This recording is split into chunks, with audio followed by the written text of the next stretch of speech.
कोकणातील प्रत्येक अपडेट जाणून घेण्यासाठी आजच माझे कोकणच्या सोशल मीडिया प्लॅटफॉर्मला लाईक, फॉलो आणि सबस्क्राईब करा। कर्देगावच्या आराध्य दैवत श्री ग्रामदेवतेच्या नवीन मूर्तीचा भव्य आगमन सोहळा व प्राणप्रतिष्ठापना मोठ्या भक्तिभावाने आणि धार्मिक उत्साहात पार पडला। मंगळवार दिनांक 2 डिसेंबर ते सोमवार दिनांक 15 डिसेंबर 2025 या कालावधीत हा पावन सोहळा विविध धार्मिक व सांस्कृतिक कार्यक्रमांनी साजरा करण्यात आला।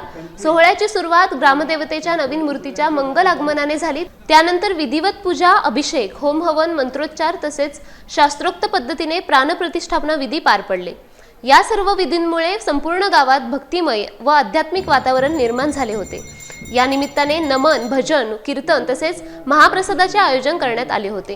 गावातील नागरिकांसह पंचक्रोशीतील भाविकांनी मोठ्या संख्येने उपस्थित राहून ग्रामदेवतेचे दर्शन घेतले आणि या धार्मिक सोहळ्याचा लाभ घेतला।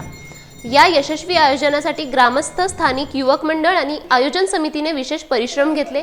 सोहळ्याला मिळालेल्या उत्स्फूर्त प्रतिसादाबद्दल ग्रामस्थ व आयोजन समितीच्या वतीने सर्व भाविकांचे मनपूर्वक आभार व्यक्त करण्यात आले।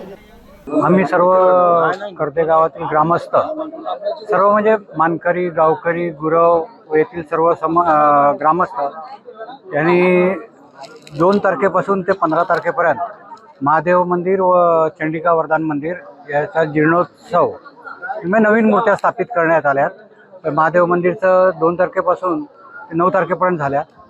त्यानंतर 11 तारखेपासून आजपर्यंत 15 तारखेपर्यंत सत्यनारायण पूजा व चंडिका देवी वरदान मूर्ती आमच्या स्थापना झाल्या। 2 तारखेपासून 9 तारखेपर्यंत महादेव मंदिरात, 11 तारखेपासून आज तागायत 15 तारखेपर्यंत चंडिका वरदान मंदिरात। त्याचप्रमाणे सत्यनारायणची महापूजा आयोजन केलेली होती। ते सगळं सुरेखपणे संपन्न झालेलं आहे। तर सर्व गावकर मंडळी खूप आनंदित आहेत, त्यांचा उत्साही खूप आहे। तर संध्याकाळी परत एक नमनाचा कार्यक्रम आहे। तो कार्यक्रम नंतर इकडची सर्व या मंदिर बांधताना आम्ही काही इथं नव्हतो। जे पूर्वज आले आमचे बामण पोत गावकरी, हे पूर्वजांनी हे मंदिर बांधलेले आहे। आमची आता 60-62 वर्ष झाली। ते पुढचं काय सांगू शकत नाही।